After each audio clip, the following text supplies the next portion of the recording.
Welcome to the High Def Ninja Podcast, the official podcast of hidefninja.com. Before we get started, does anyone want to get out? Welcome. Thank you for tuning in to the official podcast of hidefninja.com. This is your host, Sir Reckham, with the one and only Kenzilla Tridon. Good day, sir. Good day it is, my man. Mm-hmm. Well, I've been up to a little bit of things here recently. Oh, really? Yeah, you were bragging about Wonder Woman. I did. And I wanted to catch it on the big screen before it left. So I think it was like a whole weekend of trying to see if my daughter wanted to come. If my daughter wanted to come. Who wanted to come? Does anyone want to come? I don't want to go watch it alone. Yeah, and I think I was going to work like the very next day. And so I said, you know what? Screw this. I've almost wasted the whole weekend. I haven't seen it. I'm going alone. So, and I'm one of those guys who I have no problem actually going to the theater alone. I do it all the time. So, Oh, same here. yeah. It's kind of relaxing, actually. The normal people out there, you know, like people at my job, they would be like, what? You go to the theater alone? And I'm like, yeah, man, it's the best time. Are you that lonely? It's like no one tells you shit. Yeah. No one's interrupting you and talking? Yeah, you guys complain about how expensive it is. Well, you don't go alone. But I think I saw somewhere on your social that you got to see Spider-Man. I did watch Spider-Man. Spider-Man Homecoming. Well, how was it? It's a fun movie. Don't get me wrong. It's a fun movie. Tom Holland probably plays the best Peter Parker and Spider-Man. You know, I always liked Tobey Maguire better as Peter Parker, and I liked Andrew Garfield better as Spider-Man. But I think Tom Holland's got it down perfectly for both. That said, it's probably one of my least favorite Spider-Man movies in the fact that they kind of removed everything that makes Spider-Man Spider-Man. Like, he's totally dependent on Tony Stark in the movie. Totally. And when Tony Stark's not around, he depends on his buddy Ned. So, like, you know, Peter Parker's supposed to be smart enough to figure out all this stuff himself. And I felt like he was just depending on everybody the whole movie. And, Definitely needed its ensemble cast, I guess. it did. And, I mean, I don't know, like, it's a fun movie. It's funny, though, that I find that I felt the Spider-Man movies were more Spider-Man-like when Marvel wasn't involved. Because it was too much Iron Man and Avengers in this. Like, the villain, everything he was doing depended on the Avengers. And, you know, Spider-Man, everything he was doing was dependent on Iron Man. And I just felt like if those movies didn't exist, how would they tell this story? And I don't know. A lot of plot holes for me. See, I first, I haven't seen it yet. I didn't see it at a release. And most Marvel movies I see like day one. Mm-hmm. And with Spider-Man, I hadn't seen it, but I looked at some like the reviews. I mean, obviously not spoilers, but like scores and stuff like that. Right. And I was like, wow, this isn't looking too well, you know? So then I'm not like most people where that'll then turn them away completely. If I want to go see the movie, you know, I'll just still go see it. And I do want to go see it. But it's weird because it's like bad reviews kind of came out first. Lower scores came out first. And then now I've seen more people go see it. And then now they're kind of talking it up. And they're people I know. So it's not like, you know, something biased. Right. And, you know, I think people are just saying, hey, it's just an overall fun movie. And if I go into it thinking that, I have a feeling I'm going to enjoy it. Yeah, I mean, it's still fun. Don't get me wrong. It's a very fun film. You know, there's comedy. The action in it is awesome. Michael Keaton is phenomenal as the Vulture. Like, I've been hearing that a lot. Yeah, so it's got a lot of good aspects to it. It's just, I'm a comic geek since like childhood. Like my dad read me comic books in bed before I went to sleep every night. So like it's in me, you know. Is it because you were expecting like? It's almost like anytime they have a new actor play Spider-Man, do they have to do the whole origin story and really stretch it out? Were you expecting that? No, I enjoyed the no origin story. Yeah. Because it got right to the story and everything. It was good, right? Mm-hmm. But Uncle Ben wasn't actually even mentioned in the movie. There's no photos of him. There's no talking about him or anything. There's one part in the movie, I don't want to spoil anything for you, but like Peter has to really fight for his life in a moment. And, you know, it would have been a perfect part to think back about something Uncle Ben said to him. And instead he flashes to Tony Stark talking to him again. And I was just like, you know, that is kind of weird, man. Yeah. So like, did Uncle Ben even exist in this universe? I don't even know. So I don't know. It had, it's fun though. It's a fun movie. Well, that's good. Well, that kind of brings me into the next thing I wanted to talk about here. And that is the Collector Edition Spotlight segment. Collector Edition Spotlight. So, first off, what about the Spider-Man mask set that's going to be released for Homecoming? I love that so much. I was like, they're bringing back the mask editions. That's awesome. You remember those then pretty? Oh, yeah, man. Yeah. The Iron Man ones. I think there was even like a War Machine one, I believe. There was a War Machine one. Yeah, that one's hard to find, actually. There was a Spider-Man one at one time, too, made for Spider-Man 3 or something. It was a while back, yeah. So I almost, and I could be wrong, man, I almost thought they did one even for one of the Amazing Spider-Mans. They probably did. Sony loves them for some reason. Yeah. They're, you know how they are. It's like, they're cool. And if you're going to like display them face forward, yeah, maybe cool. But for me, like I have no use for them because once they go sideways on my shelf, because I got so many damn movies, it's like, it's gonna, that'll just bother me. I'd have to just sell the damn thing. So I'm not gonna be suckered in. Yeah. And I'm not gonna be buying that edition.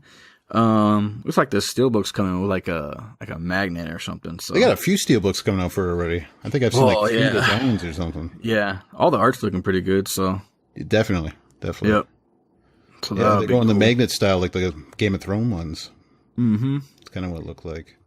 Do you have any collector editions that you've been eyeing? The one that's catching my eye the most right now is probably the upcoming Evil Dead limited edition from France. And I think that it's using the same statue and everything that Japan and I believe a couple more countries are getting. But it's in this beautiful box. It's limited to only 400 copies. Damn. Yeah, it's got the Blu-ray, which looks like from the photo, it looks like there's a slipcover on the Blu-ray. It's got the art card things, a poster, and a shirt. The figurine looks amazing, though. Really beautiful figurine. God, this thing's packed. What does it cost? $300? $119.99 was at Euros, so yeah, probably about it's up there.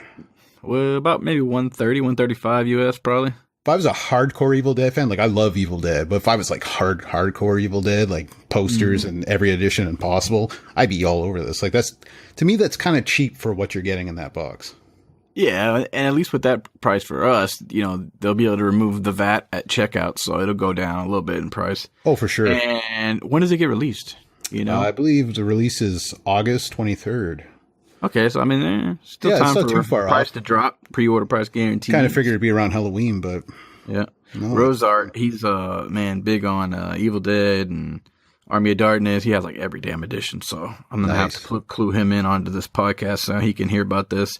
Yeah, it's a beauty. Wet him up a little bit. At only 400 copies, jump on it quick. It's probably already sold out. It's probably, yeah. I wonder if I click the Amazon France link that our wonderful member L82 added for us. Nice. Still in stock. Wow. Oh, shocking. I don't think many people know about it. And they will now. Probably. Yeah. Well, that's what I'm looking at. How about you, bud? You know what? I was checking out the collector edition side of the forums, and it's kind of like, yeah, there's a lot of cool things on there, but some of them aren't. Some of them kind of been there for a little while, so it's like, what do I want to talk about, you know? And that's kind of new to everybody. And this one is more, I would say, collector edition in regards to its content, not obviously its packaging. I think at best we might get a little small slip box or slip cover. It's from Kino Lorber, and that's the anniversary edition of The Good, the Bad, and the Ugly. Ooh. And I would say next to and maybe even side by side, Tombstone. That's my favorite Western. The Good, the Bad, and the Ugly, classic score, just, obviously classic Western. So that and Tombstone, those are definitely my favorite. And this one, it's freaking packed, man. It's got a 2-disc, 4K transfer of the original theatrical cut. Nice. Available for the first time in HD. So the original theatrical cut, I guess, was never obviously in Blu-ray then. Because I've got quite a few editions of The Good, the Bad, and the Ugly, but a couple of them I haven't even opened yet. 4K transfer of the extended cut. Newly restored mono audio commentaries galore. There's making of documentaries that are even like 20 minutes long. There's deleted scenes. Shoot, man. Wow. English, DTS HD, 5.1 audio. So reversible art. Okay, so it's going to be then an Amaray. They've done a lot of that reversible art recently. So, And got a little like still gallery of like all the different posters and lobby cards and stuff. So that'll be cool. It's pretty stacked then. Mm-hmm. Nice. Yeah, I'd say it's got quite a bit for its content. I think it comes in at like right now maybe like $25 or $30, but that's because usually they don't get a price break too much on Amazon for the time being. Right. So it can go down. Otherwise, they can check out KinoLorber.com.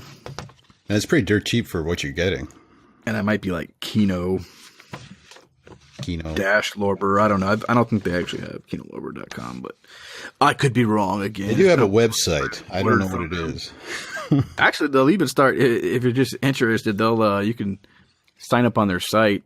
And I don't know if I signed up or because I bought something there, but now they send me like those little magazines in the mail that have like all their stuff and what's coming out. And oh, that's cool. Yeah. I mean, a lot of their titles are older classics and stuff, so I'm guessing they still appeal to the generation above me, the baby boomers who maybe are just still doing that catalog mail order because, dude, they actually got that like in the magazine and you're like, damn, like just go online and buy it, With the little stamps and the movie covers on them? Oh, it's almost that bad, yeah. I remember that's how the, God, what was the that? old Disney Movie Club used to be like that. Oh, even previous to Disney Movie Club. Oh, they had that Columbia House. Columbia House, that's what it was. I used to be with that. All my CDs came from there. Yeah, you were probably putting your little buddy's fake addresses in and getting your 7 free movies for a penny, weren't you? I won't say I didn't do that. I think it was Tarantino. I actually read somewhere where he was bragging about that. You can brag about that, yeah. God, I hope I'm not wrong on that, but I'm pretty sure I saw that somewhere. I watched a shit ton of freaking Tarantino, specials and audio commentaries and being a Tarantino nut. Columbia House is going to send a lawsuit now. We heard on this podcast. I've recently bought I didn't even know they existed, but in my Quentin Tarantino searches, they have like CDs of his, and it'll be like, what was it? It was like one around Pulp Fiction time, and I don't think there may be one after Reservoir Dogs, but it'll be like some of the soundtrack, and then it'll be like interviews. It's kind of interesting. I mean, I wish they did that more often. Oh, that's cool. Because, I can't always just listen to the special features off of Blu-ray in my car, so, But wouldn't that be great? Yeah, but I'd pop in the CD and take off, so made it pretty easy. That'd be nice. Oh, yeah. Cool, man. Insane so that's the Tarantino podcast would be. Collector editions. Yep. Now... You know what time it is. Are you up for the challenge? Time to shake down? Time for a little shake and bake. The SteelBook Shakedown. Oh, yeah. And you know what that means. We head on over to hidefninja.com. We go to the community forums. And we go to the SteelBook section. Yeah. This time, we're only going to talk about the top 7 SteelBooks listed in the forum. We're not going to talk about the top 10. Top 7? Yeah, we got to make a little free time for the Slipcover Shakedown that's coming up next. Oh, no! Oh, man.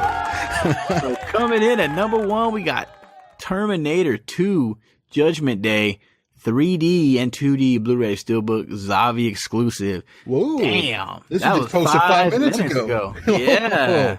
Wow. Right That's on pretty it. badass. I'm happy they're releasing the 3D on Blu-ray. That makes me very happy.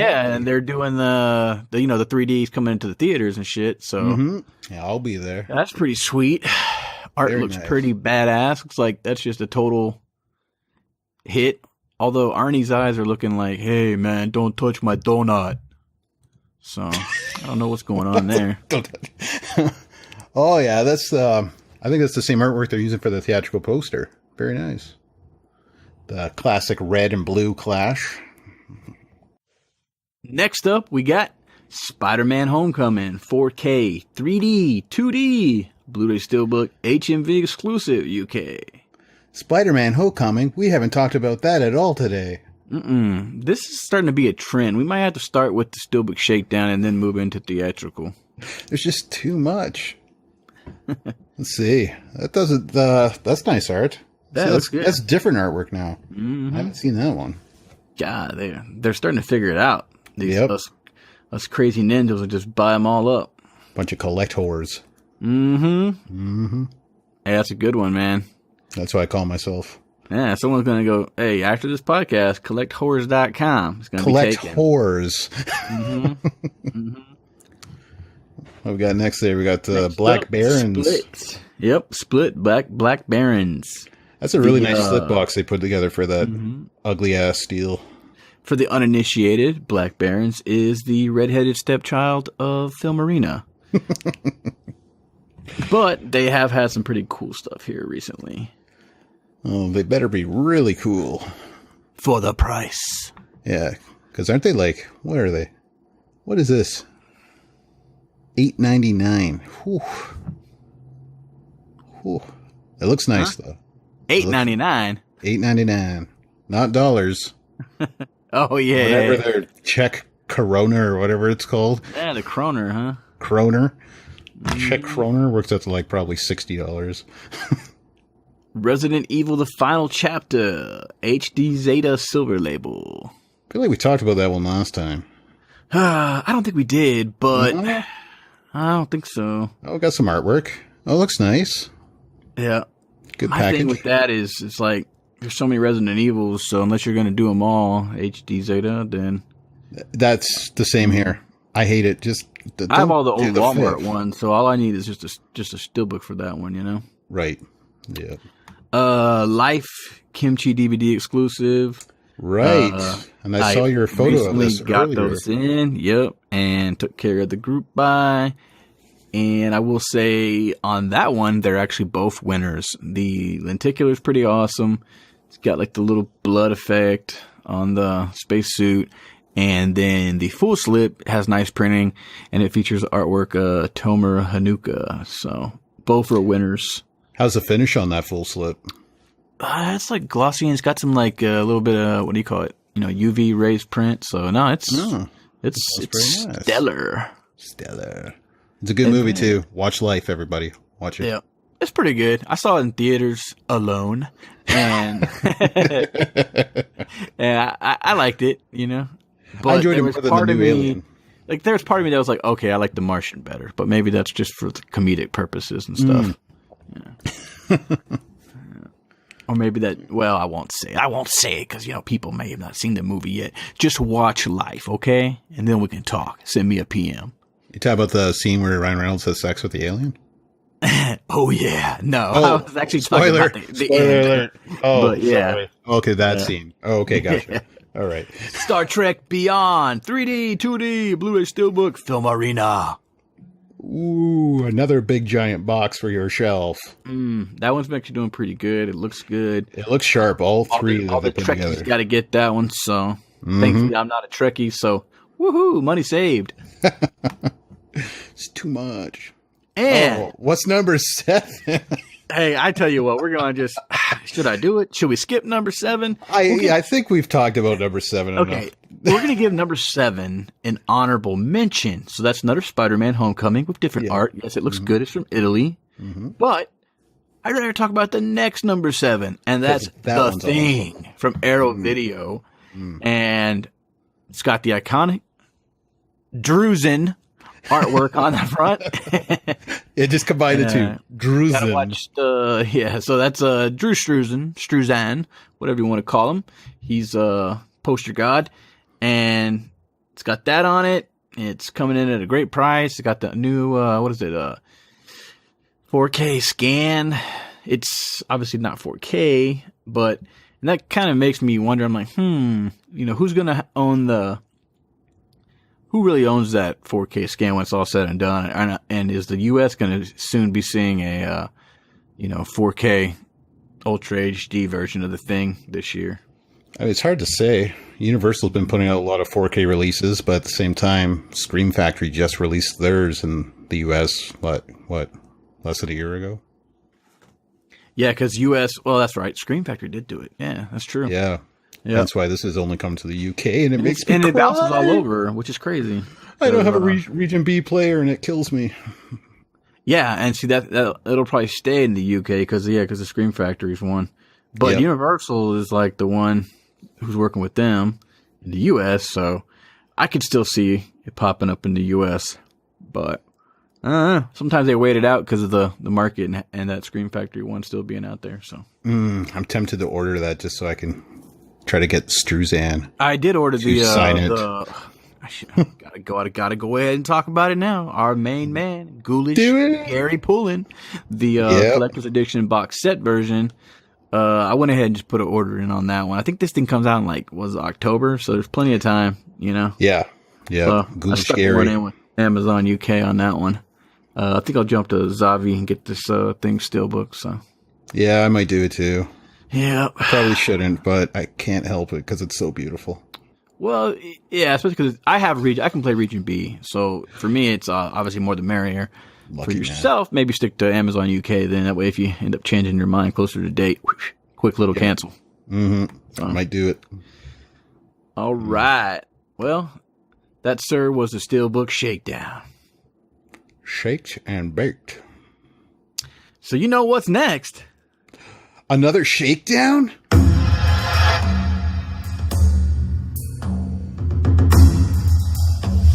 Slipcover Shakedown. We're shaking things all around. Can't keep up with it. Well, we had some requests to share the love with the slips. And that's the Blu-ray slipcover and slipbox shakedown. So, moving on right on in. Looks like Ghost in the Shell is our homecoming of the slipcover section. Oh my God. Yes, it is. First couple. Yeah, this might make this segment pretty easy. Oh. Well, I actually already got a review copy in from the studio of Ghost in the Shell. That's what the Ultra HD Blu-ray was that I was posting on my IG. Yep. And I don't know that I have ever seen hollow foil used with like a sprinkle. That's the only way I can describe it, because, and you can check that video out on my Instagram. That's rec_hidefninja. Anyways, when you tilt it, it goes across the whole thing. There's obviously hollow foil there, but then it doesn't go over like certain characters, so that was pretty smart. But then it's got like a sprinkle with it, man. It's pretty awesome. I haven't seen hollow foil using that. Usually it's just, flat hollow foil, It was pretty stunning. Yeah. I was in awe of your video. Well, I got to send it to Mr. Michael Madison to review. Mm-hmm. And, I almost want to just pull the slip off and be like, hey, buddy, my dog ate it. You get the disc only. Oh shit, I only sent you the DVD. Damn. Yeah, where'd the digital copy go? Oh, darn. Oh, man. No, I'm a man of morals and a man of values. And I will send you your slipcover. It's a beauty, though. I might have to pull the trigger on that. It's a good thing they don't, come in pages like, the old Playboy magazine. Otherwise, it'd be like sticky slips, Oh, look, Spiderman Homecoming France, possible slipcover. Frankie, you're always putting possible. What the hell, man? Damn it, man. I used to have the slipcover section so beautiful, and then Frankie got involved, and it's just, everything's possible now. Yeah, it's either got to slip or it doesn't. And if it doesn't, but you think it is, just go ahead and have some cojones and say it does, okay? It's okay to be wrong every once in a while. Guess what, Rick? Avengers 7 might have a possible slipcover in the year 2041. Guess what? It's got a think SteelBook too. Oh. Confirmed. Oh, news drop. And it's on 20K DVD. Thread's going to be popping up. Yeah. Turbo Kid, Blu-ray Slipbox, Steel Archive, Germany. Oh, I love this. I can't wait for it. You can tell because I'm the one that posted it and the last one that posted on it. Oh, shit, you did. Turbo Kid's freaking awesome. Underrated gem. I'd say most people know about it, but for those that don't, definitely need to check it out. The word has been spreading. I'd say check the trailer first, because if you go in, you need to go in knowing what to expect. Yeah. At least to some degree. Otherwise, you're going to be like, what the heck, you know? But once you're down for the ride and you just go in to have fun, then you're going to enjoy the movie. Mm-hmm. I want to thank Mondo for really spreading the word on that release, because last year, man, that was so badass. I think a lot of people would never have heard of this movie if it wasn't for everything Mondo's been doing for it. You think so? Yeah, they did the vinyls. They did that. They did the vinyls, yeah. And of course they did the showing last year. But see, prior to that, there was a SteelBook release. So, I mean, that obviously helped as well. There was by Raven Banner in Canada, Yeah. And it was pretty slick because they kind of used like they used a little pet sleeve with it. So it was nice. And it's a damn good SteelBook in itself alone with the gloss. So, yeah. It's a beauty, yeah. That's what I have. And I'll be sure to get this Steel Archive one as well. X-Men Apocalypse, 2D, 3D, 4K, Blu-ray Slipcover USA. Ooh, that's an old thread. Yeah, that's an oldie one. Old thread from the dead. Who bumped that? Alien King? Alien King. He's going all wild with the X-Men. Hey, 100%. Let me look right now. I bet you what he posted was, hey, Tridon, can you say that it's also from Canada? Let's see. Oh, wow. Let's see. What did he write on it? I'm going to the bottom. Oh, he asked Frankie to do this one. He asked me yesterday to do the X-Men icons. Okay. So well, what I think was cool about that, not the 4K release, and I almost bought it. I still can buy it. I've seen it at Walmart. I think it's like $10, $15. Makes me want to do it. I think you got it, but they actually did a special silver case, but it actually has the X logo on top of the Amaray. So, like, it was kind of neat in the sense that you know that for that entire run, they literally got their own case made. Yeah. Which, hey. Yeah, because I got the 3D Kudos release. to them. I mean, at least taking it a step further, doing something a little more unique. So, very nice. And then X-Men Icon, Blu-ray Slipcover Series, USA, Canada. Yeah, see that? It says Canada now. You're welcome, Alien King. Man, I can't keep up with all the X-Men stuff. That was the thing. So I'm also a huge lover, obviously, on X-Men, growing up with that. Yeah. But it's like, I think I started out getting all the SteelBooks, and, they were kind of sprinkling out there. Then I got all the, Future Pack Metal Packs or whatever when Target had those. And then I was, up to date. And then it just went crazy everywhere in every country. And Germany had the Linty steels. And then I was still trying to source down some of the, Target exclusive slipcovers and stuff. And then it's just okay, you know what? You got out of hand. Oh, I should have just sold off all of that and did what you did and because didn't you just get all the film arenas and done? Yeah. Well, I still got all the original slipcover ones, but I sold all the Target feature packs, and I just have the film arenas now, and I'll get my one film arena going forward, and I think that's it. I think since I have the other regular SteelBooks, I'll just keep the steels and just boom, just get one SteelBook for every one and be done with that. Yeah. Done with my X-Men. Done. It's just too much now. Yeah. Kong, Skull Island, quarter, Blu-ray slip, Japan. It's basically just a piece of paper that sits on top of the hammer. That said, it's got some awesome artwork on it, and I think Punk Ninja and Frankie have been just chatting about it like crazy throughout the thread. That's no surprise. Yeah. Punk nice Ninja. Artwork. I'd like to know what his favorite movies, because he's usually right in line. He's been posting all kinds of stuff for King Kong, Godzilla, and all that stuff. So he loves the monster movies. Okay, so he kind of falls in the realm of you and Frankie. So he really does. Yeah, he got all those awesome Godzilla slipcovers from Japan when they were still available. I saw that, man. And those are hard to find. Stuff from Korea as well. He was going crazy. Yeah. And last but not least, number 7 of the Slipcover Shakedown. That's Beauty and the Beast from 2D Blu-ray Plain Edition. Korea. Uh-huh. Oh, yeah, because they call their yeah. Well, what is It's very confusing that they call their editions plain editions because you think plain archive, but yeah, that's what I was thinking. Plain archive at first. yeah, it's not plain archive. It's just what they the plain one. Yeah, Kimchi DVD, Nova Media. Yeah. Yeah, that's actually a really nice slipcover. Oh man, I might have to get that. Thank you, Frankie. Now I have to spend $29. Nice. That's nice What art. do we have next, sir? We have a segment that we have just brought up for you lovely folks at home or whoever's listening in their car or while surfing on hidefninja.com. And that is the film discovery segment. It is now time for the film discovery segment. So we're here to talk about something that's underrated, niche, a gem, indie, etc. Something maybe you recently discovered or just want to bring up to try and put the listeners on to something that maybe they passed up years ago. What you got, Tridon? Well, I decided that for our first film discovery segment, these movies might be known by people, but I wanted to talk about 3 titles that I adore that haven't received Blu-ray releases for some absurd reason. Damn, you're going to whip my ass right now then. All right. Number 1. I think all mine have Blu-ray releases. Number 1 is Waitress. This is Why does that sound familiar? It's a wonderful little story. It stars Kerry Russell and Nathan Fillion, who are 2 of my absolute favorite actors in Hollywood. And it basically just tells the story of a small-town waitress who continues to dream about having her own pie shop. And the pies that she makes in the film will make you hungry while watching it. Ooh. So good looking. But her home life is just shit due to her verbally abusive husband, who's played by Jeremy Sisto. And she's having an affair with her doctor. And everything's going to garbage, but she's looking on the bright side of things and hoping for the best.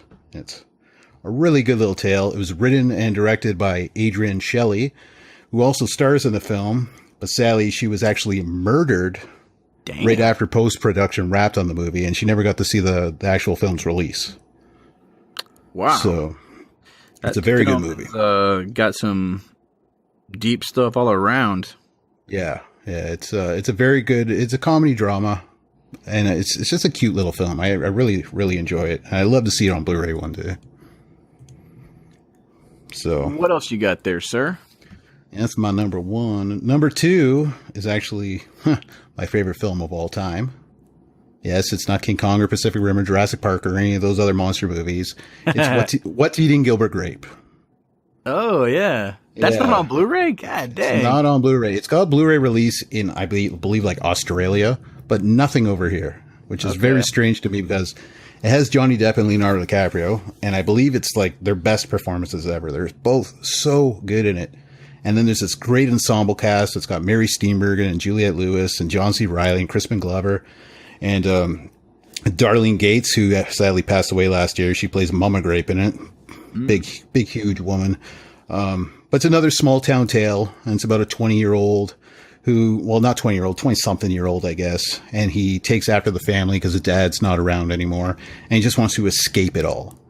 And it's, I don't know, it's remarkable to me that's never seen a Blu-ray release because of all the actors involved. Yeah, that's the thing. Usually just big name actors will bring it forward. So yeah, and I mean, it's not like it's, guys that became big name and now they're small name again. Like Johnny Depp and Leonardo DiCaprio have consistently been getting bigger and bigger over the years. So it's very strange. But it's based on a book, which is a great read, and both the screenplay and the book are written by Peter Hedges. So it's very interesting to watch both of them to see what he removed from the book for the screenplay. So I definitely recommend checking that movie out if you haven't seen it. I believe it's from 1993. And yeah, my favorite film of all time. Wow. Number 3 on my list is Mr. Holland's Opus. I wish Disney would get their shit together when it comes to their catalog titles. That like sounds even so if, familiar too. Even if they just released this as one of their movie club exclusives, like I'd be okay with that. But hey, they got their shit together. It's coming. Not so much with their catalog titles though. I mean, their cartoons, their anime movies get released over and over again, but their live action, I don't know. Well, that's the thing about these don't like their live more action. niche films and stuff. We really got to get people behind them and to support them. Otherwise, it's kind of like sometimes buying one opens a door for many others. Now, granted, Disney can take it in the shorts and put out anything they want, but some of the other lesser known boutique labels and things like that definitely could pretty, use the help there. But like anything, I'm sure, Disney, there's somebody looking at the numbers. Yeah, so. They got Marvel and Star Wars now. They don't really care about Mr. Holland's opus anymore. I don't know why. But anyways, classics will come. Yeah, it spans the lifetime of this music teacher played by Richard Dreyfuss. And to me, it's one of his best performances ever. Like outside of Jaws, obviously, because that's obviously his biggest and best. But it's an uplifting film. Was that like his? That may have been like his second biggest. Like Jaws was right at the near the beginning of his career. Yeah, and then many years later is when he did Mr. Holland's Opus, right? Yeah, this is probably, I say 94 again, 94, 95. I remember now when it came out, and I almost feel like there was something that came out before that, and that kind of put him like a little back in the spotlight, and then that one hit. I almost feel like there was, or it was one right after that. I don't know. Wasn't there a movie called Always or something that he did? I think that was a big hit in the early 90s. But I do remember a time in the 90s where, Richard Dreyfuss kind of came back into the scene there for a little while. Yeah, he came back and then kind of went away, and now he's kind of back again. Yeah, he's always he's never really gone away. He's such a great actor. It's like it is the hot trend for the moment type things, Yeah. Kind of like a Mickey Rourke. kind of a little bit. Without all the substance abuse. And the plastic surgery. Yeah, potentially. Yeah. But it's a great movie. To me, it's impossible not to cry while watching it. And it stars the late Glenn Headley, who was a wonderful actress. It's got a great rendition of John Lennon's Beautiful Boy performed in it. And I don't know, it's just an absolute gem that deserves a Blu-ray release. Well, makes me want to check it out again now. Maybe it's on Prime. Yep. Let's see here. What do I got? What do you got? Guys, I got 3 films you can go out and buy on Blu-ray today. You can see mine in HD. I've got Out of the Furnace with Christian Bale. Stars Christian Bale, Casey Affleck, Zoe Saldana, and Woody Harrelson, directed by Scott Cooper. When Rodney Bays mysteriously disappears and law enforcement doesn't follow through fast enough, his older brother Russell takes matter into his own hands to find justice. A lot of people kind of know of Out of the Furnace, but I think I caught on a little late, and it's still kind of, Christian Bale's a big enough actor, obviously, but this one's a little bit more, almost everything he's known for, but this one's a little lesser known of his titles, so I think there's probably still some people out there who probably haven't seen it, and I just thought it was a lot better than I thought it was going to be, and I was actually surprised that it took me so long to finally see it, and I was like, damn, I'd been missing out. Well, shockingly enough, I still haven't seen that yet. It's been on my radar since the very first trailer. I saw the first trailer, and the trailer actually gave me chills. It looks so good. Yeah, and I think it's kind of like Eddie Vedder on the trailer, I think. Yeah, I think so. Yeah, just a very, very well put together trailer, though. Mm-hmm. And it's got a 6.8 on IMDb. So, and you know how it is sometimes with the titles with some more recognizable stars can then usually have more scrutiny and get lower ratings than they sometimes deserve. And so I think 6.8 is pretty strong one there. Yeah, it's nothing. It's not bad at all. Yeah. My second title I got a lot more indie, and that's Stakeland, coming in at a cool 6.5 on IMDb. I love Stakeland. Martin was a normal teenager boy before the country collapsed in an empty pit of economic, land, and political disaster. A vampire epidemic has swept across what is left of the nation's abandoned towns and cities, and it's up to Mr., a death-dealing rogue vampire hunter, to get Martin safely north to Canada, the continent's new Eden. Stars Connor Paolo and Nick D'Amici, who also wrote it and is the main character, Mr. This thing should be seen. It's cheap as all get out. Damn good vampire flick. And, this was a blind buy for me many years ago. I think I maybe even only bought it for like $10 or whatever at Best Buy. It's probably still only $8-10 at Best Buy. And, it's definitely worth seeing. So get out there. It's a great vampire film. Yeah. I mean, I originally watched it because Danielle Harris was in it, who has been in a bunch of Halloween movies and everything. She's like a princess in the land of horror. People love her. So I originally watched it for that. But Nick D'Amici, he's a great actor when it comes to this kind of stuff. He also did Late Phases. It was a werewolf movie. He played like a blind army lieutenant or something. But he fought werewolves blind and everything. It was a very, very cool movie. Yeah, I haven't kept up with him, honestly, on anything since this movie, you know. Actually, it was news to me when kind of looking at it again that I think I had once seen that, yeah, he did write it, but then seeing that again, it was like, wow, you know, this guy wrote it and then literally was a star and did a freaking bang-up job, you know, so. Yeah. And a sequel was actually just released for this. It was. I have actually heard bad things about the sequel. I've heard very bad things. It's on my Netflix queue of movies to watch right now. Yeah, I might start it out if it's a freebie, you know. Yeah. But I'm not. I have to go in there with real low expectations. In fact, I think it only got a DVD release in North America. No, that doesn't surprise me. It's never a good sign. And the third title on my list is something that the mates over there in the land of the UK recommended when the SteelBook popped up, and I was like, man, what the hell is this? I haven't seen this. I don't even know nothing about it. And that was Kill List, Ben Wheatley, directed and co-written by him. And nearly a year after a botched job, a hitman takes a new assignment with the promise of a big payoff for 3 killings. What starts off as an easy task soon unravels, sending the killer into the heart of darkness. Film stars Neil Maskell, Myanna Buring, and Michael Smiley. So pretty much all actors that I didn't really recognize in anything. And I think after the fact, though, I did see, well, actually, I've seen Free Fire here recently, which also starred Michael Smiley. The whole Ben Wheatley connection there. But 6.3 on IMDb. I got the glossy SteelBook. It's real cheap. It's still available on Zavi. I think it's even like in a 2 for $15 sale right now. Otherwise, it's like $9.99. It is region locked to B, so there is that. But this film is one of those ones where you start watching it, and for most of it, I just felt like, it's okay. It's okay. And you just keep watching it, and then things get a little better. And then when it's all said and done, see, spoiler free, you're like, whoa. And that's what's made it stick on my mind, because it's one of those films where it's like, God. And then put it like this. It's one of those films where you yourself, how fast are you going to watch it again?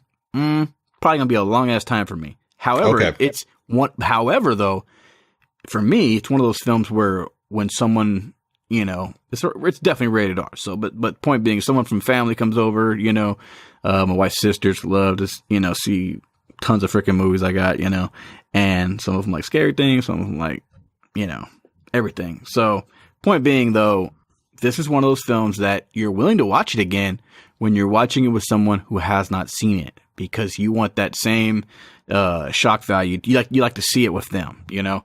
Right. So I don't know how many people are also like that. I'm really big like that. I've seen the movie Warrior a ton of times because I've watched it with people who've never seen it. And, you know, God, I hope everybody here listening to this has probably seen Warrior, so I'm not really doing any spoilers. If not, go ahead and skip 15 seconds here. But when you find out that they are brothers, you know, it's a pretty big deal. And so that's a pretty damn good movie. And it doesn't matter if you like MMA or not. Don't think of this as an MMA movie, because it surely is not just that. There's a lot more to that. God, I'm trying to think. What the hell's his name? He was nominated for an Oscar. He's the father. Why am I lost for here? Shit. Yeah. Who's in that? Nick Nolte? Nick Nolte. There you go. Yeah. It was Nick him. Nolte. Yep. Okay. Nick Nolte. All right. See? Yeah. Nick Nolte does an amazing job. Tom Hardy, look at the star he is now. He's in it. And God, I can't think of his name right now either. The other guy, the other brother, the main star. He's in all kinds of stuff. I always forget his name. I don't know why. He's going to be in, I always do too. And it's on the tip of my tongue He's too. had so much stuff, and I can never remember his name for some reason. He was in The Gift, which was actually pretty good. Right. Joel something, right? Yep. There you go. Joel Edgerton. Edgerton? Yeah, I think that's it. Okay. We figured it out together. But like I said, Kill List, you know, I don't want to drop any spoilers on it. So, hey, guys, check it out if you haven't already. I haven't seen that, so I'm intrigued now. It might even be on something streaming, but it's definitely worth getting through because it's, whoa, man. That's all I got to say. Yeah. Then, moving right along here, that was the film discovery segment. So hopefully you guys, you know, caught something there that you might want to check out. Posters, dude. What's going on in the world of posters? Posters. Well, kind of a lot going on. It hadn't been that long since we last talked about posters, but there has been a lot of San Diego Comic-Con announcements. So much. Yeah, so that has brought a lot of things. It's kind of funny. I tapped into it and I mentioned in the last one where I said, you know, I missed out on the Hateful Eight Remark editions from Jason Edmonston at MondoCon. And for those who don't know, Remark is the same thing as like a little doodle, a little drawing, a little sketch. So he would basically take his poster and then, you know, hand sketch something on there as well, which he does a freaking amazing job. And then he would sell those for about like either $250 or $300, I think it was. But, you know, you got a one-off piece. And he did 10 at MondoCon. I was the 11th guy in line. Yeah, it sucked. And we talked about last time how The Thing, his prints, how Ken missed out on those.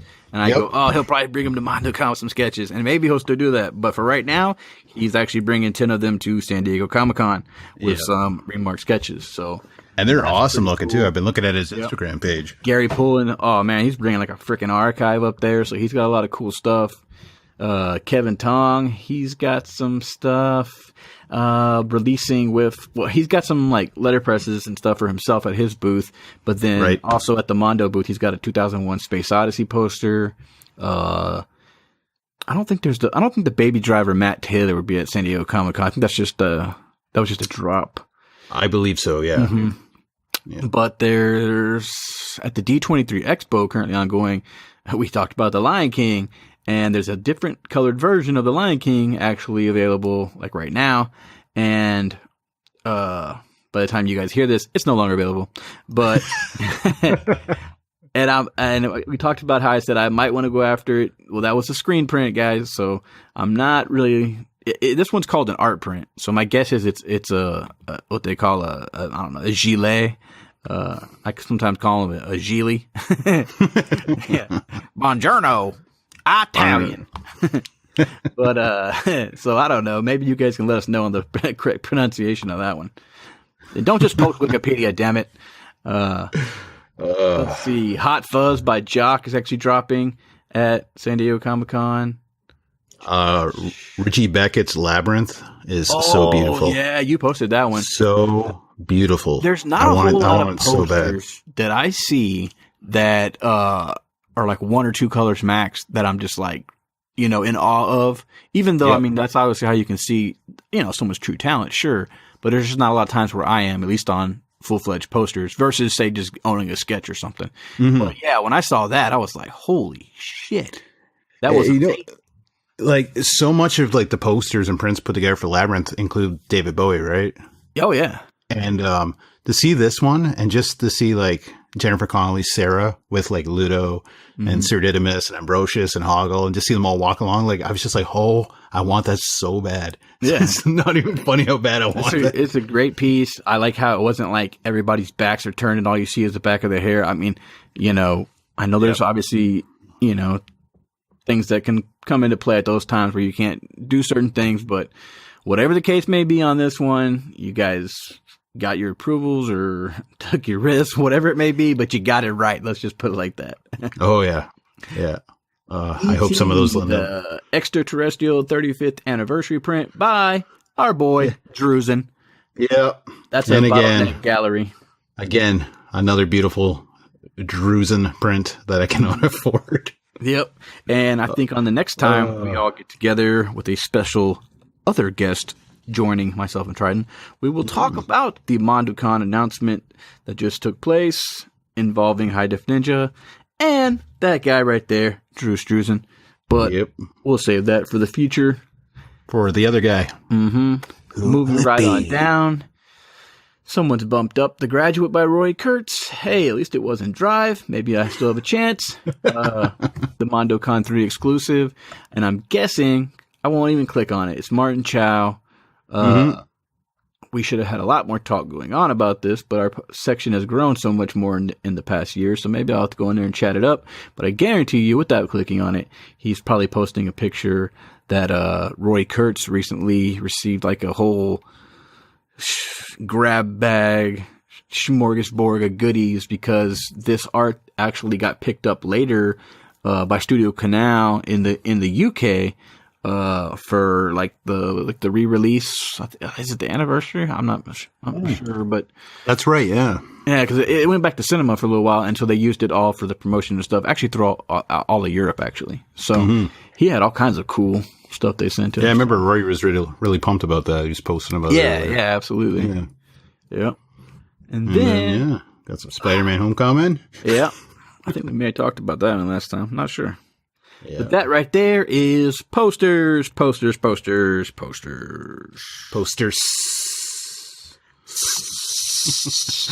you emailed it to me.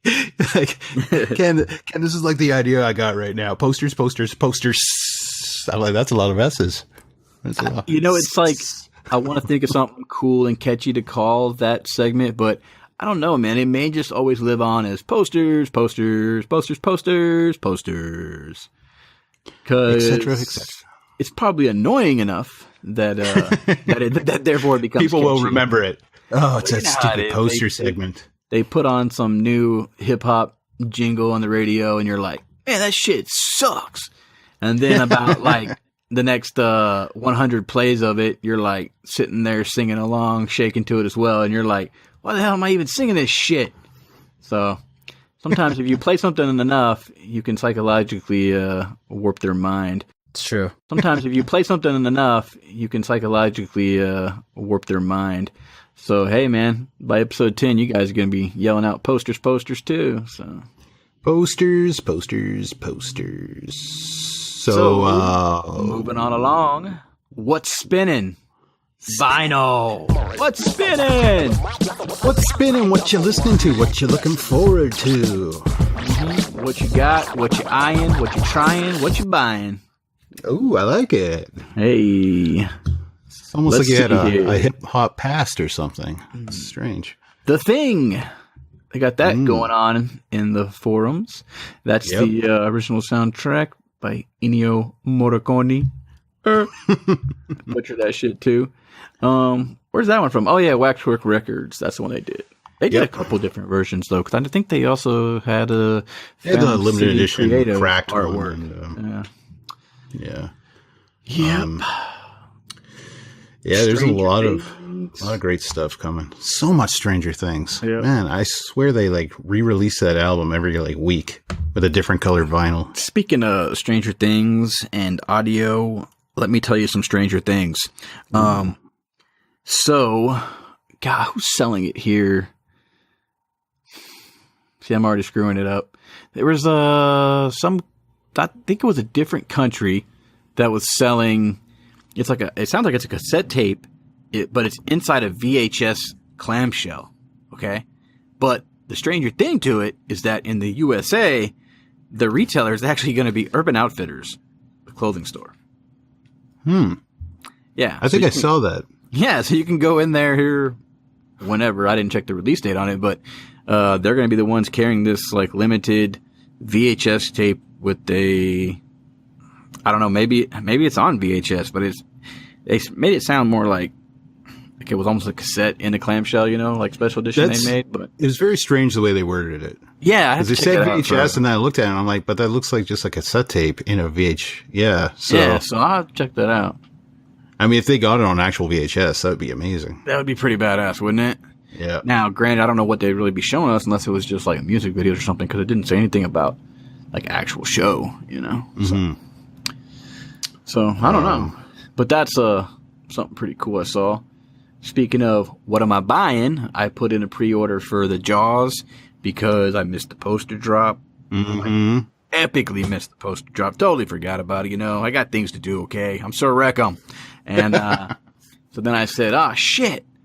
Well, I don't want the variant, because that's another poster that Mondo booth's going to have at San Diego Comic-Con, is the variant for that one by Justin Erickson, Phantom City Creative. And it's more like a black and white one. And had I won it, I would be begging a certain MLLNY, Michael, to head on over to the booth and snag me one. But I like the regular, man. There are some people who they want the more limited thing, or they want the variant because of the limited number. When it comes to art, I want what looks the best to me. And that's the regular. And so I missed out on that. But guess what? The regular art's on the vinyl, and my record player took a shit like, I don't know, a year and a half ago, maybe? Like a long time. And I'm still buying vinyl, and I'm not playing nothing. It's pretty bad. Hey, man, I don't even have a record player, and I'm still buying them. So. Well, the good thing is I rarely buy them, you know? And then part of me is like, well, why don't you just buy a record player? Well, then I think I'll start, like, really buying them. And so, because I'm really buying so many other things, I'm like, I'll get the record player later, you know? Yep. So I'm just kind of slowly able to just get what I really want. It's easier because as soon as I start enjoying these things, because I will open them. Then I'm gonna be probably buying a lot more. We don't need that right now. No. But yeah, Jaws, man. There's something about like you, Frankie, that guy, and some of them other people like Punk Ninja. You guys are monster lovers. I have this little small fetish about sharks. So now I'm not a nut to the point that, and that's not a bad thing. I probably should, actually do this, but, tune into Shark Week and all that good stuff, Yeah. I'm never like, I don't even watch it. I mean, maybe if I'm bored and we'll watch it later on YouTube or something, but, so I'm not like super nutty, but there's something about sharks I have an allure to. It's a lot like dinosaurs for me. And so I had to get the soundtrack, had to get the pin set, what I missed out on last time. Nice. And what else? Oh, I recently scored actually the Jaws box set. I think only UK may have done it. I'm still waiting for it to be delivered. So was that the one that came with the book? Yeah. Yeah, that was a nice set. I almost bought that myself. There's a guy on Instagram. I think his name is like Maxat Film, and he posts pictures of his collection all the time, and he's got that sitting on top of his shelf, and it's just been staring at me, and it's just been killing me, man. And I'm like, God dang it, I should have got that. And so then I started going, well, I'll just get me one. Well, then I find out it's actually a little harder to just get you one. I was like, some of these box sets, man, it's like once they maybe like damper in sales, instead of just like clearancing them out, I think they're sending them back and tearing them up and, then reusing the discs and all this type of stuff, because some of this stuff's just disappearing, man. And you're like, God, this really shouldn't be that hard to get a hold of. And box sets are really weird. Like, the ones I wait for are usually the ones that sell out. And then the ones I'm like, I'm going to get that because it's going to sell out. It's like $29.99 a year later. I'm like, oh. Yes, yeah, man. You're 100% right. Damn. Obviously, I mean, one rule of thumb is anything that's getting made in the U.S. is going to have a ton. I'm talking about a ton more quantity made versus something like, say, in Europe. So if Europe's doing it, and maybe say the studio is, well, sometimes the studio can be different. But point being is, if the U.S. is not doing it and Europe is doing it, then that might be one more to actually jump a little more on. Well, prime example, they're only making 400 of your Evil Dead. Yeah, exactly. Where there's no way that'd be 400 in the U.S. That'd probably be 40,000, Oh, God, yeah. Yeah. But, I mean, you never sell 40,000 of the Evil Dead. Who knows, man? So. Well, look at Wizard of Oz. I think that set was like 240,000, Yeah. Yep. It's interesting. You got those beautiful San Diego Comic-Con exclusives from Fox coming out. You see those? Deadpool, they doing some Logan. More? Yeah, they're doing Deadpool, Logan, Kingsman, Rise, and Dawn of the Planet of the Apes. And it's going to come with slips? No, they're vinyl sets with Blu-rays and DVDs also inside. Like vinyl what? Records? The soundtracks. Yeah, the records. Oh.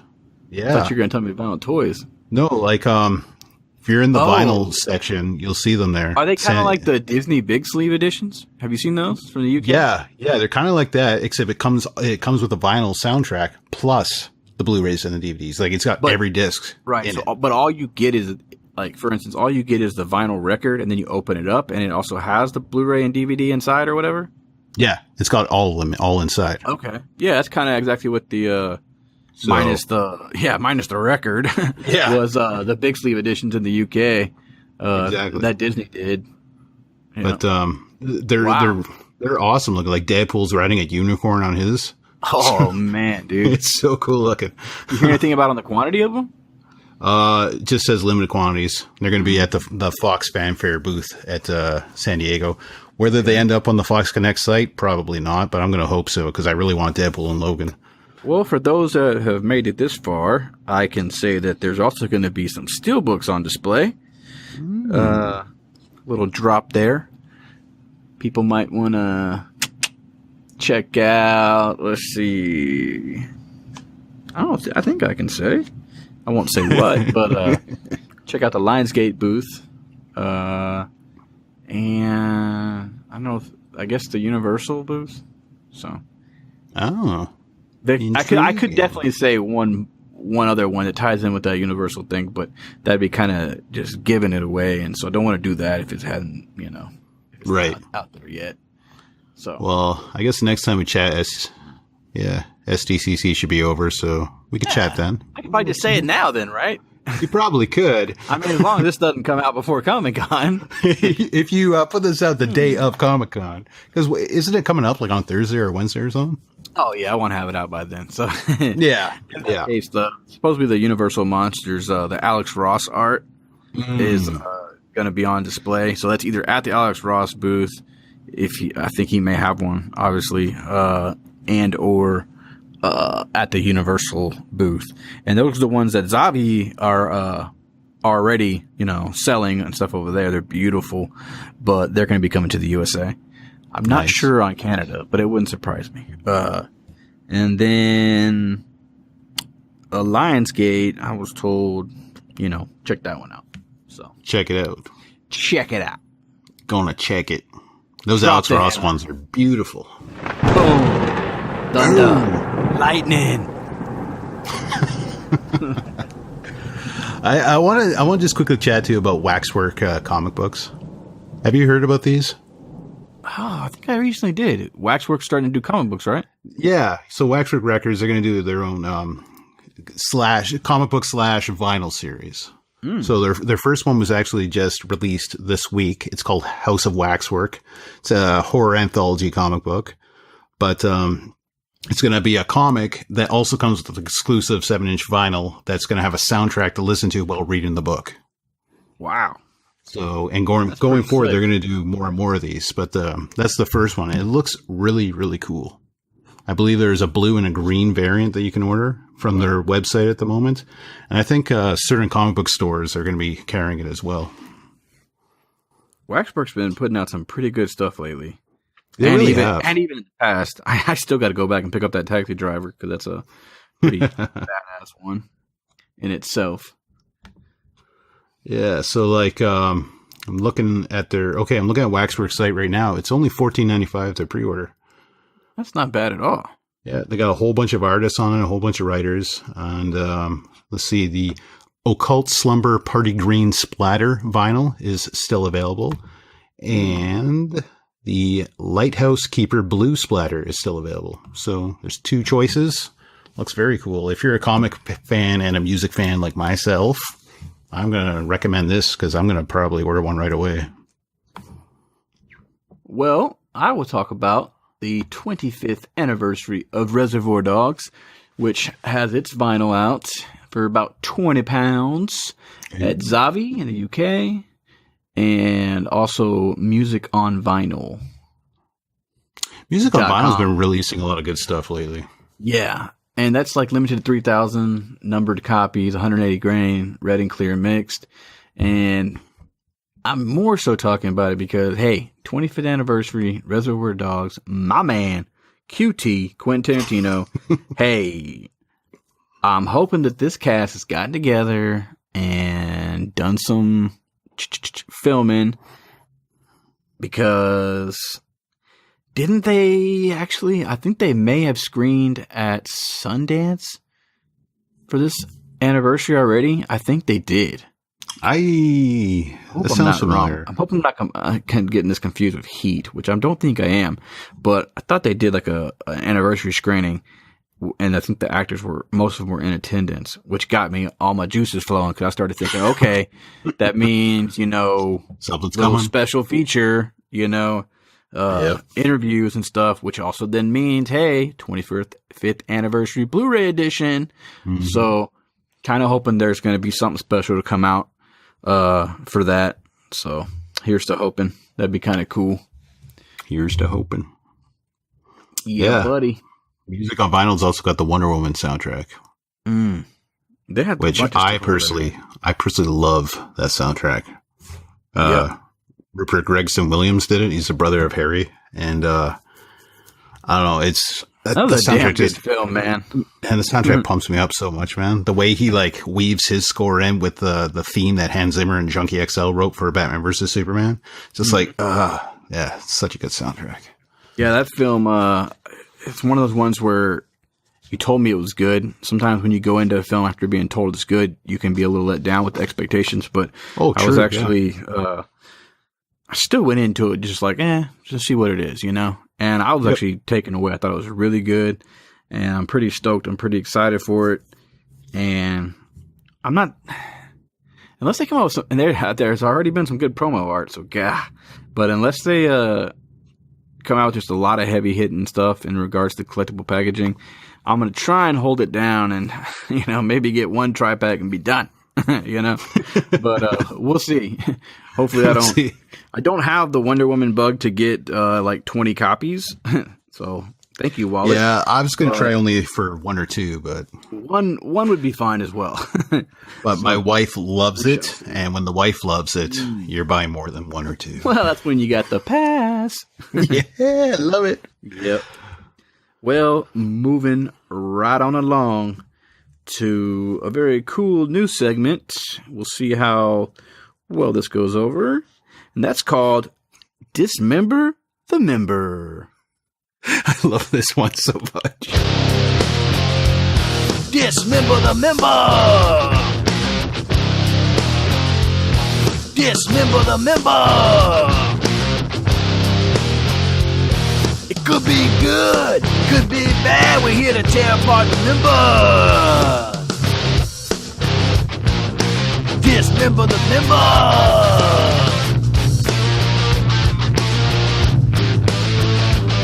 We're here to butcher your name like some idiots. We're here to butcher your names and sound like freaking idiots, which shouldn't be too hard to do. So, yes. Speak for yourself, Rec. So, Mr. Ken, I got 5 members from the hidefninja.com community forums. Ooh, and I hate to do it to you. This guy, he takes up a lot of airtime. But, we just got to start with him, because if this is the first time doing Dismember the Member, I think it would just be wrong if you did not start with your man, Bloodsnake. Bloodsnake 007. Bloodsnake 007. What do you know about that guy? Let's see. We're okay. Here, I did my research on this man beforehand. Uh-oh. How many warrants does that man have? Well, okay, so he's our limited edition birthdays video game mod. Everybody knows him because he's either giving you a thumbs up or flipping you the bird, right? That's probably about right. Yeah. You're number one in his book. So I was probably the first person from HDN that Frankie talked to when he arrived, because as we talked about before, his wife saw my con collection and said, "Hey, check this out, check the site out." And sorry, I brought Frankie to the land of the ninjas. To the land of the empty wallets. Land of the empty wallets. So, yeah. So shortly after joining, though, he posted his own con collection and basically made mine obsolete. Right? Oh, yeah. Because who the hell has an 8-foot Kong statue? I was going to throw that in there, right? Yeah. Right there. You just taught mine. Thank you. Thank you. I was proud of mine, you dink. Yeah. Oh man! And it's passionate. It's like in like an 8 or a 9 foot room. So it's like, whoa, dude! It's like touching the ceiling. Wait a minute, you're in a 2-bedroom apartment. Where do your wife sleep? Kong's in one room, just chilling. Oh yeah. I mean, he's a passionate, helpful guy. You know, he likes to put his face on photos of giant apes and luchador wrestlers. Yeah, he's definitely curses like a pirate. Curses like a pirate. Eats like a king. You know, you see all his Instagram photos of wings and man. Yeah, he makes you hungry, and he loves he makes you hungry. But he's also damn short. You know, he's a short little man. He actually is. My mind was boggled when he walked up to me at MondoCon 2 and he came to our booth.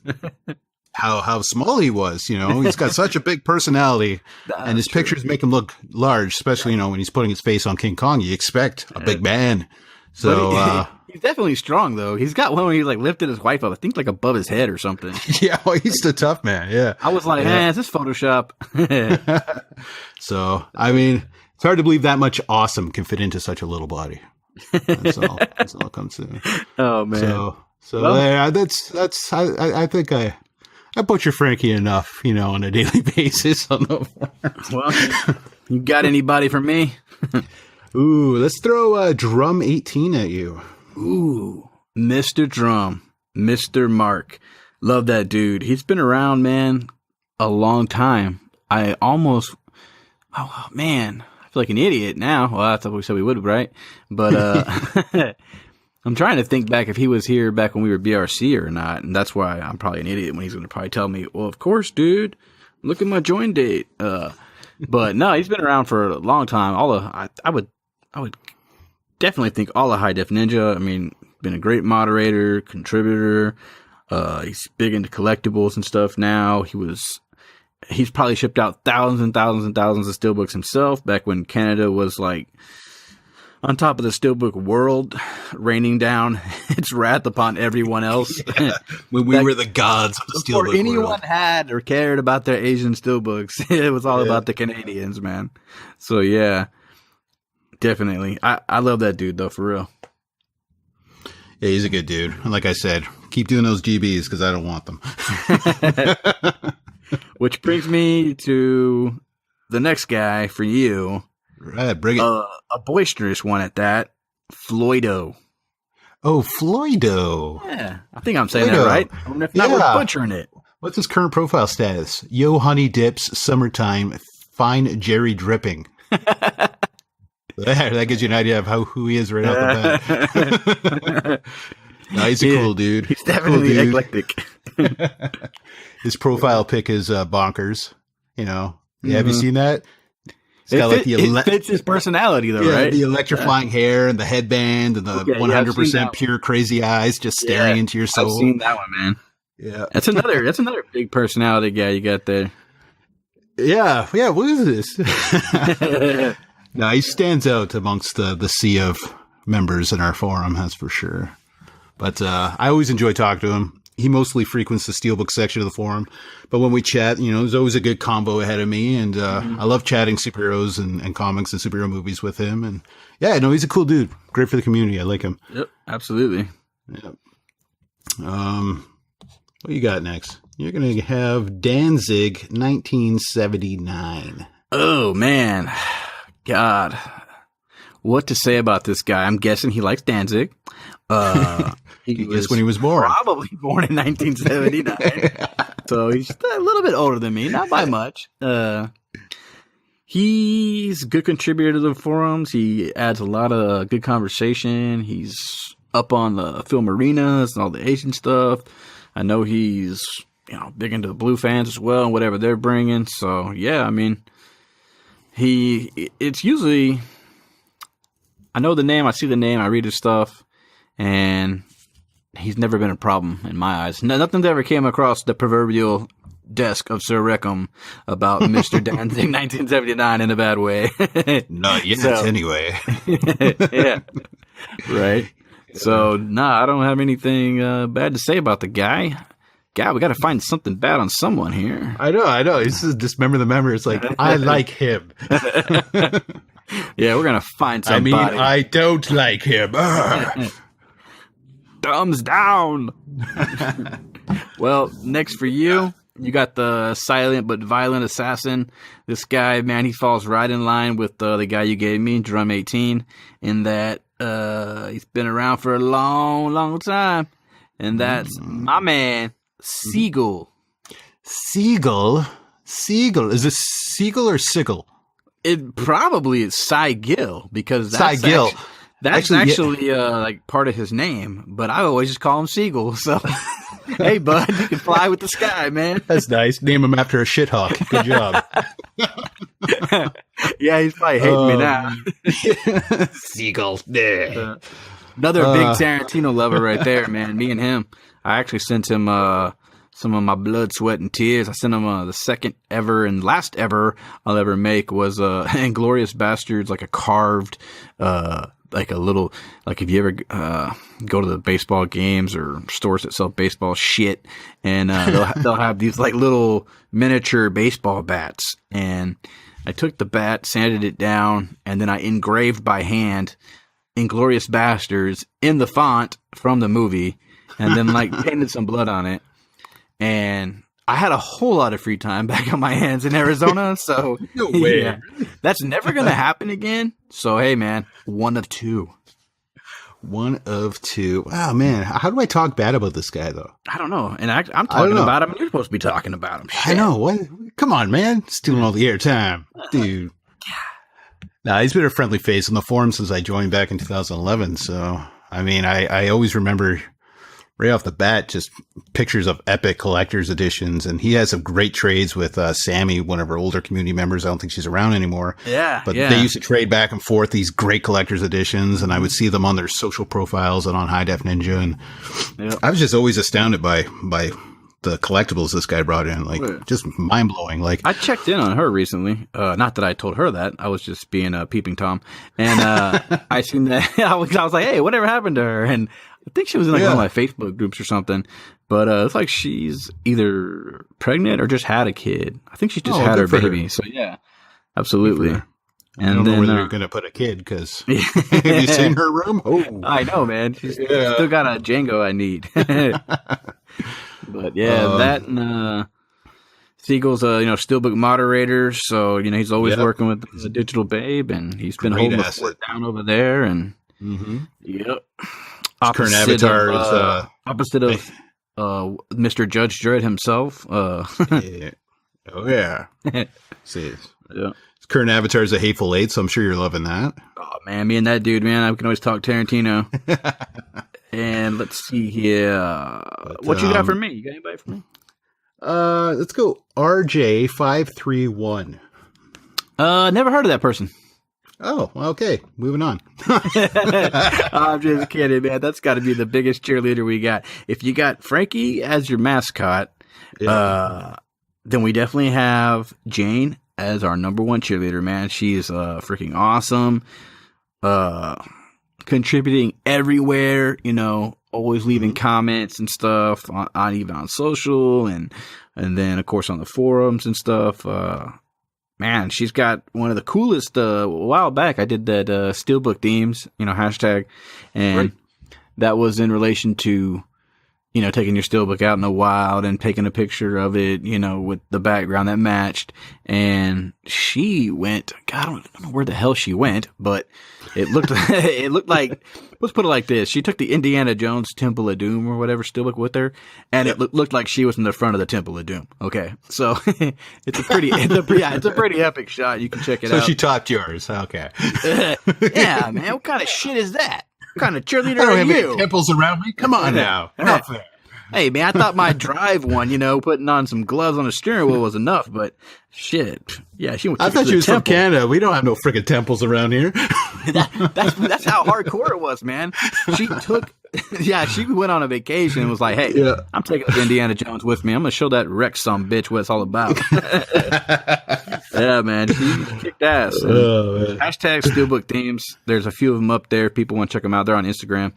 Otherwise, just type in, I think you just type in SteelBook themes, hidefninja in Google, and it'll pop up the original articles, which got quite a few in there. I did kind of go a little all out on my Breaking Bad ones. So you did.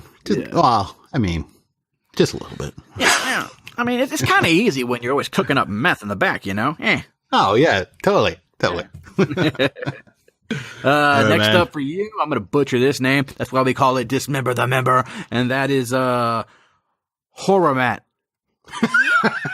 Now, I know what it stands for. So, wait, he's come a hoe? But, you know, he cut his name off in there. So, Howard Matt. Well, okay, so I've never actually interacted with this person before, so I'm just going to go with "How are you, Matt?" as their name, because that's how I'll remember it. So, see that? You see how I did that? Right there. Mic drop. Boom. So what can I say about how are you, Matt? Well, let's see. He's a 36-year-old male from Indiana. Got that. Damn, put his whole life out there, girl. Yeah, he likes SteelBooks. Dude, I mean, that's a shocking for a member on our side. Man, this guy is probably him and Big Day GT are some of the number one buyers out there. So, you hear that, Scanevo? Send them a special package from Sir Reckham. Sir Reckham. Recently had a birthday, so happy belated birthday to How Are You, Matt? Nice. Let's see. I'm checking out his avatar right now. Okay, so he's got a beautiful set of blue eyes that match his T-shirt. I'm going to assume that's him in the profile pic. So, I would assume so too. He's in if it our, isn't, our group. That's a handsome man that you have there. Looks like he's a long-standing member. You know, he joined HDN a month after I did, so that's quite a while. He must have been a creeper there for a little while, a little lurker. Yeah, just lurking around. He's been active for a few years now, but yeah. So sorry I haven't interacted with you. How are you, Matt? Let's change that sometime. Let's see. I'm going to throw you C period 95. Well, or just CC 95. This guy is so goofy and funny that he probably was born in 1995. But I think he's a lot older, actually. And I tell you what, this guy here, I call this dude the GIF King. And I'm not talking about like the king of GIFs, okay, like with a T. I'm talking about GIFs, you know, GIFs, okay? Those funny damn things you post in the forums. This guy's insane, man. This guy is like always dropping them. So that's why, like, lately I'll even like drop some things teasing him. And I think one of them, he was like, I don't get what you're saying. And I'm like, dude, you're the GIF King. I expected a better reply than that. So, you know, I'm giving him shit. You have disappointed me. This dude's awesome. He's always active, too, in the NBA thread. So we're always talking where, you know, ball is life. And he jumps in the football a little bit. But, you know, he reps the Cleveland Cavaliers. So I could understand why he wants to shy away with the Cleveland Browns. So, yeah. He's got a hell of a collection as well. Very knowledgeable dude. For sure. Heads out to LA usually once or a few times a year. I know he goes to WonderCon, which not a whole lot of our people, at least not coming back and sharing all the great photos on our forums, go to WonderCon. But I've always heard great things of WonderCon myself. I've never been, but I hear it's like kind of the one that's a little better to go to than San Diego Comic-Con, because San Diego Comic-Con has the whole mad rush, and, you know, it's just so overpopulated. It's what I always hear, you know, so. Yeah. But if you want the big studio atmosphere, obviously, you know, go to that. But WonderCon sounds like a damn good con just to enjoy and go buy shit and not have to deal with, you know, lines probably twice as big, so. Yeah, you know, those small cons, they're cool, you know, you get to see everything. And Hero Complex Gallery has been going to WonderCon, I think, the last couple of years, and so he's been going. And he's been taking all those pictures and stuff. So it's always fun to, you know, see him pop up with all those. Yeah. And yeah, he's in the poster section as well and in the collectible section. So, you know, me, him, and Drum, you are always kind of chatting, at least in the collectible section. Drum doesn't venture over into the posters so much. So, but I just got to send him one. We'll change that. Change that. Turn to the dark side. Come on, you got money in that wallet. And let's see here. The fifth guy. I got five. One more. I got one for you. The last one. Hit me. The Collector 86. The Collector 86. Collector? .com. .com. Oh, man. You're making me feel bad, man. That's another fellow that I haven't had the pleasure of interacting with. Well, part of this is, you know, you got to think. Well, actually, I pretty much knew all the ones he gave me. But, you know, this also is a time for us to check them out, right? Yeah, no, I actually enjoyed looking at How Are You, Matt? How are you, Matt? And Check him out. Hurry up. Do you hear that? I hear a voice. Is that you? Yeah, I was telling you to hurry up and check him out real quick. And then you can talk about it. No, I did check him out. I've been checking him out for 4 days straight now. Don't you worry. Oh, Don't you worry. No, you're not the only creeper out there. Mm-hmm. Well, he's a 31-year-old. So, he must have been born in 1986. And he's a collector, apparently. So, Collector 86. Yeah, you don't say. I figured that one out on my own. Woo. Let's see. He's German and either likes the Simpsons comic book guy or he's a fan of animated Fat Boys in Tights. Oh. One of the two. One of the two. I'm thinking the Simpsons part, though. I'm going to go with that. Hey, whatever, whatever strokes it, whatever. If it's the other one, all the power to you, man. Yeah, man, whatever floats your boat. Yeah, I want you to be happy. Just smile. It's all good.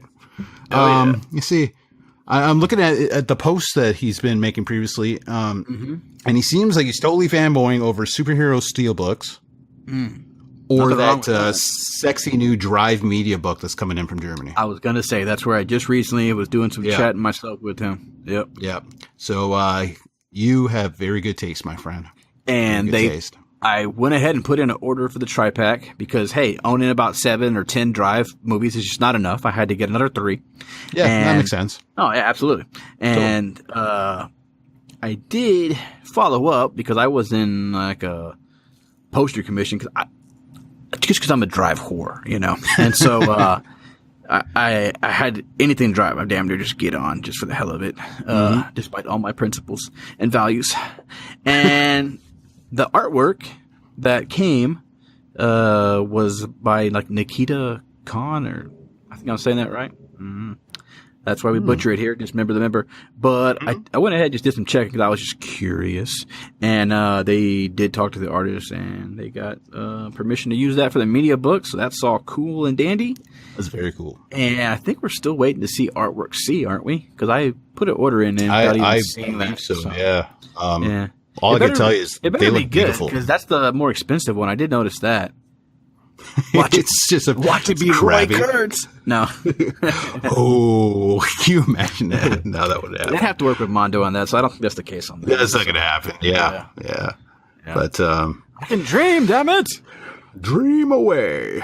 Well, since it's a media book and not a steel book, couldn't I just get that media book and then like print out the Roy Kurtz on like some just typical paper, slap her on, just little Elmer glue? Yeah. Glue it on. Or I don't know. Let's make some HDN exclusive digibooks. What do you say? Yeah. Let's do it. Elmer's glue, man. Yeah, it'd be beautiful. That's actually a lead into our sponsor for the show, Elmer's. No, I was kidding. That'd be great. Yeah. So number 5 for you is Mr. Paul Boland. Ooh, Boland. Mr. Paul Boland. Boland? No, Boland. Paul Bo from the land. I don't know.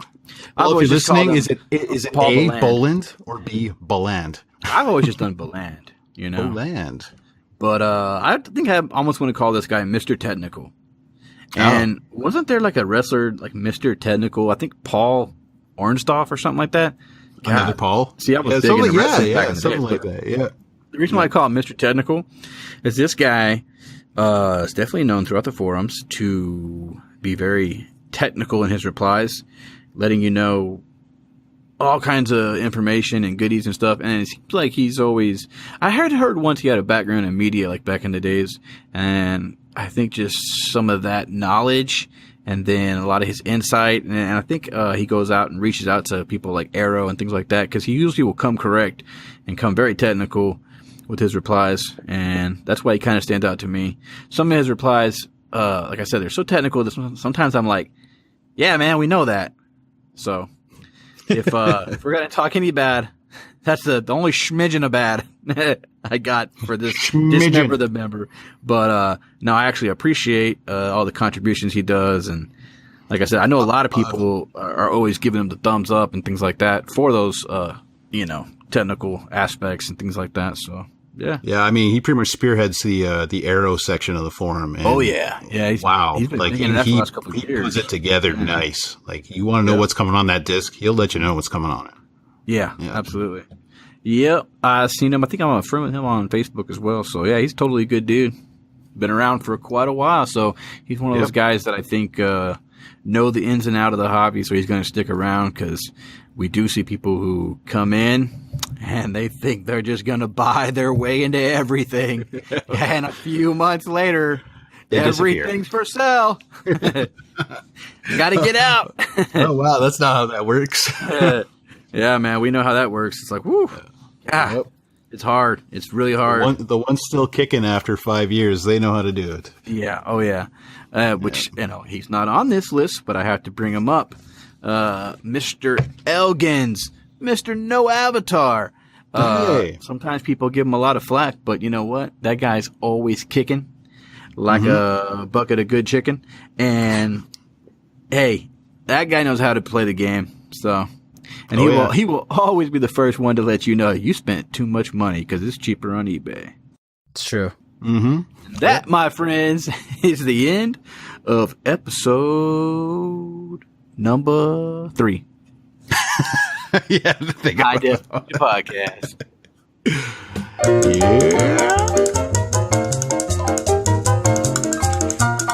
So, Ken, for all the listeners out there, where all do we... Stop that one. No, keep it going. Cut that one out. How do you add subtitles to a podcast?